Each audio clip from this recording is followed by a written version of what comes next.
Hello, and welcome to the 7 reasons why entrepreneurs work way too many hours. This is coming to you from an entrepreneur who has worked insane hours, working till 3 in the morning and starting again at 4:30 in the morning and then going like 20 hours straight. So I did that for a couple of years until I completely burned out. And I know this area very well. I've been able to transition from working ridiculous hours to barely any hours. And I've found 7 reasons why entrepreneurs get stuck working so hard, so much, and more than they really should have to. Number one is ego. This is a feeling that nobody does it as good as I'll do it.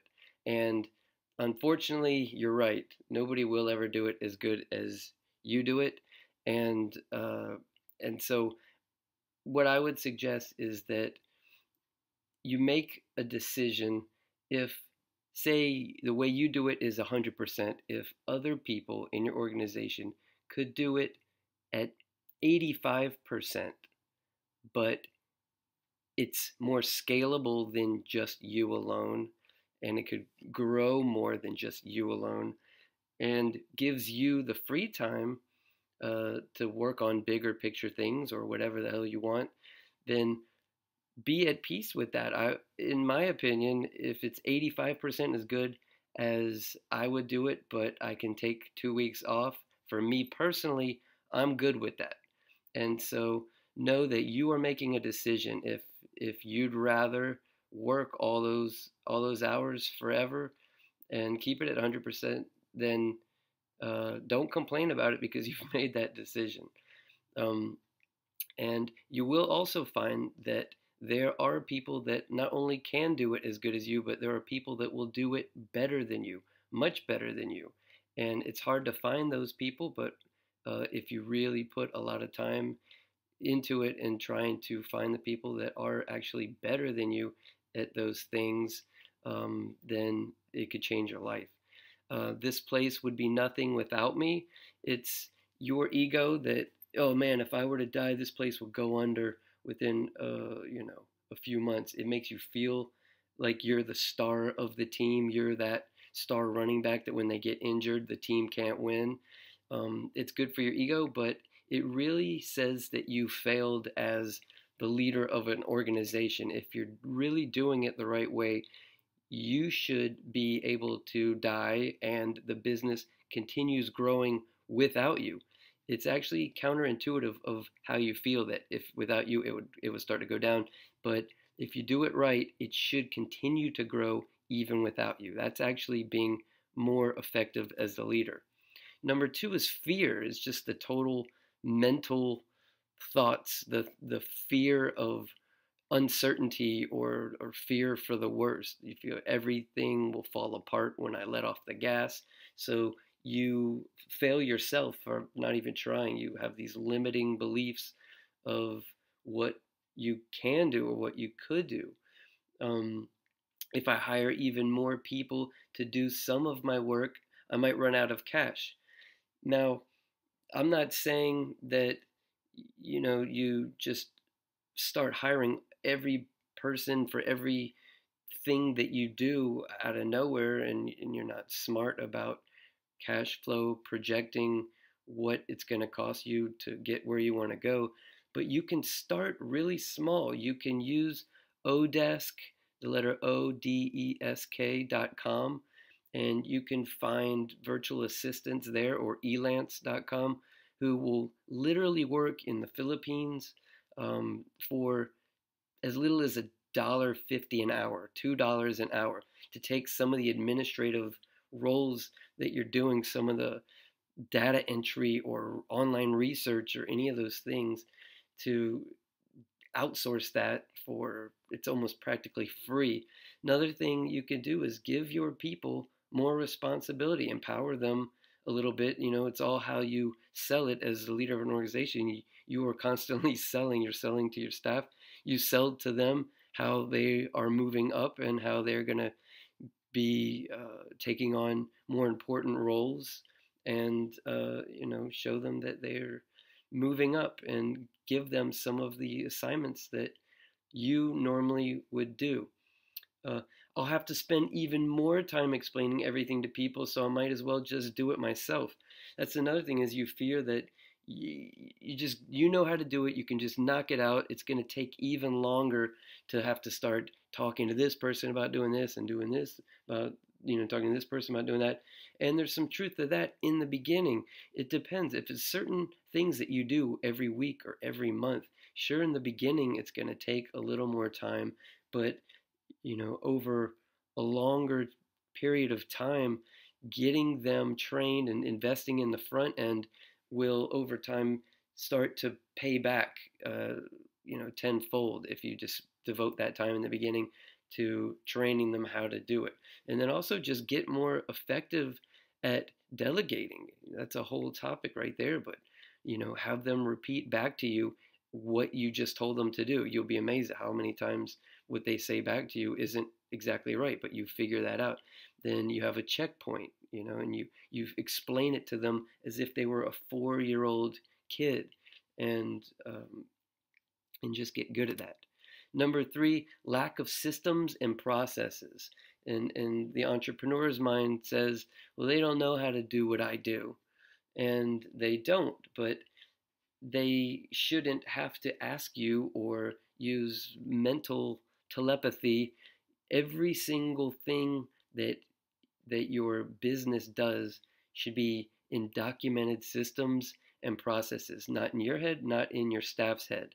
But this is a never-ending process of just systematizing everything in your business and making it so they can go somewhere to see what they need to do. They ask me a million questions as it is, right? I'm familiar with that. I've been answer boy for my staff, but documenting the questions that you're asking, creating a resource for your team to go to with, have internal frequently asked questions, have training videos, have how-to video libraries that they go to, have a place where questions are answered not by you, but by the systems and processes that the company has. And then also when they ask you a question, instead of just having a knee-jerk reaction to answer it for them, ask them, how would you solve that? 4 is guilt or the martyr personality. I feel bad asking them to do it for me. I should be the first one in and the last one out, and I've been guilty of both of those. I used to feel so bad leaving the office when I still had employees working hard. I would find things to do because I didn't feel right leaving early. But that's all my own issue. You have to be the business owner. They can go out and start their own business if they want to. That's easier said than done, and you don't want that kind of culture where you have that attitude, well, go start your own business, because they will. But you pay your dues, you put in the blood, sweat, and tears. You have to take a lot more risk, and you had the guts to go out and do it. So it just dawned on me after years of working like I don't know what's word, a dog or a slave. I just worked so hard. I thought, you know what?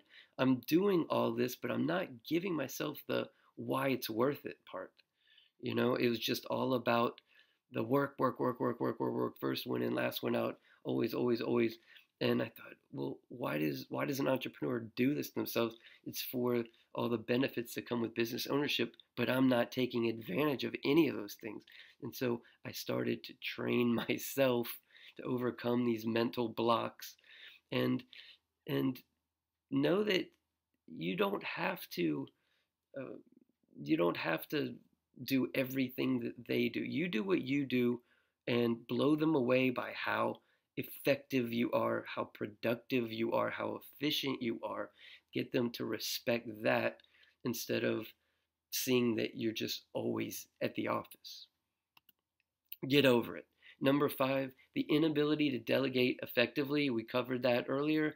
Um, People say I tried delegating before and they screwed it up. Oh my God, am I familiar with that one?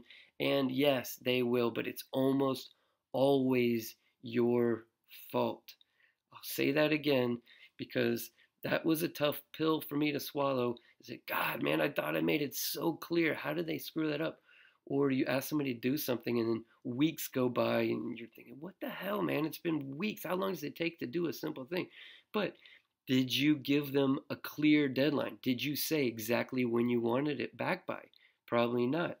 Did you, uh, you know, over communicate what you wanted to them? Did you ask them to say it back to you? Did you set a checkpoint and then check to see where they were on that checkpoint? It's almost always your fault. And if it's not and they just screwed up, then give them a warning. And if they get it wrong again, then you got to do something about it. Don't just be passive aggressive. But it's almost always in the way that you delegated.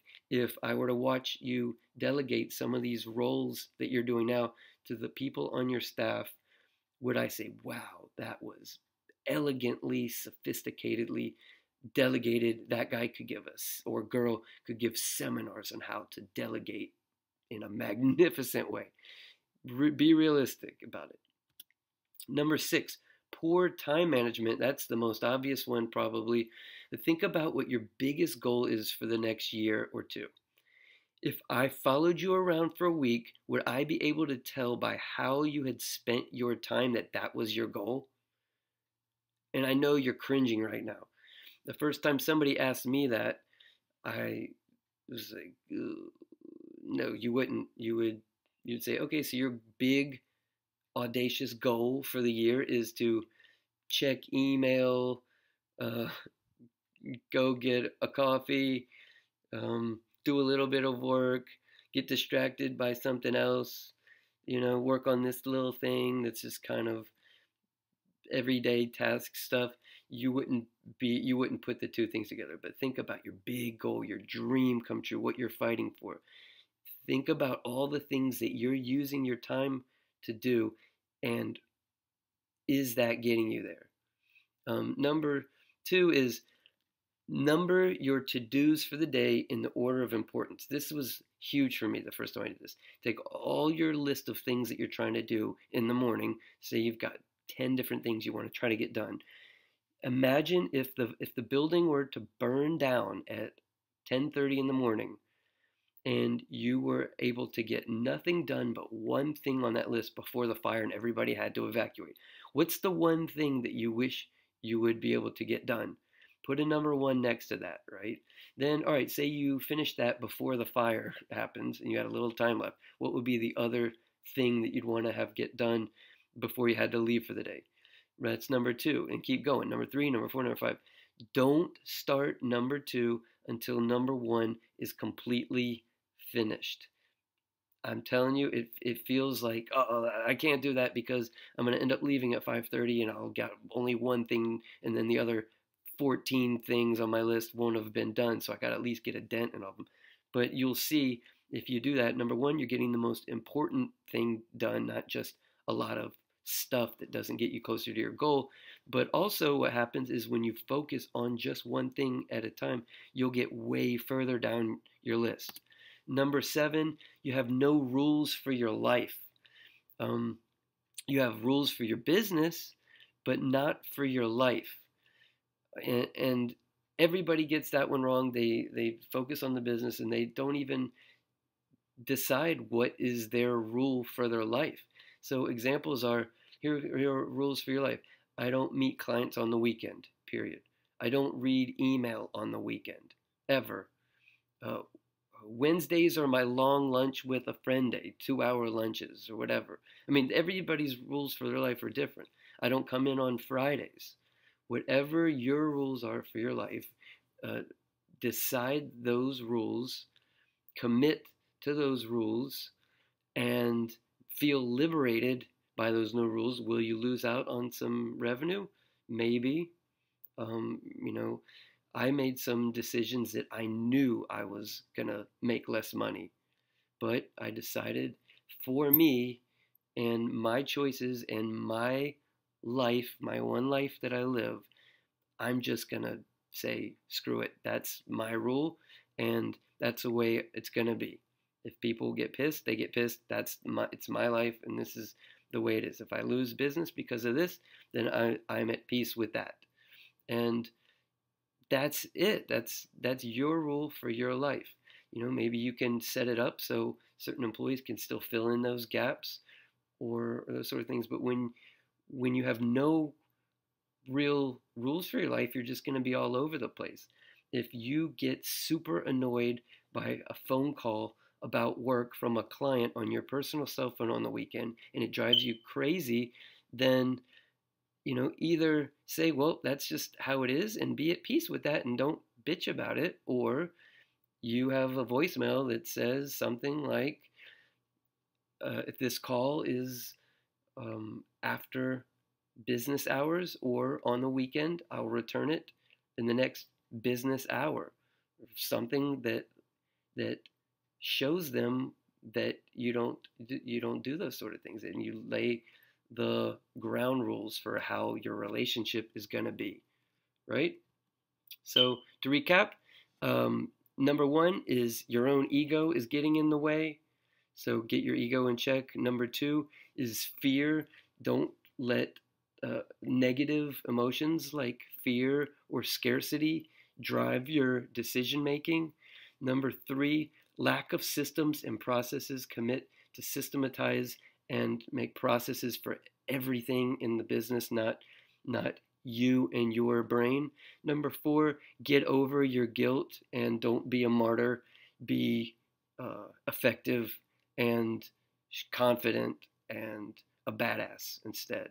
Number five, really get good at delegating effectively. Work on that, read books on that, practice it. Number six, use your time wisely. Make sure you're doing the most important things first, not the easy to knock off the list things, not the fun things, the most important things first and nothing else until you do that. Number seven, write down your rules for your life from this moment right here, right now, watching this video. Get out your pen and say, from now on, I declare these are my new rules, even if I miss out on a little bit of revenue. But first, try to figure out a way around it. But feel that liberation in this moment right now, that from now on, this is how it's going to be for you. Thanks for taking the time to watch this. I hope this serves you, and I hope you take a crazy amount of time off in the next 12 months. Bye.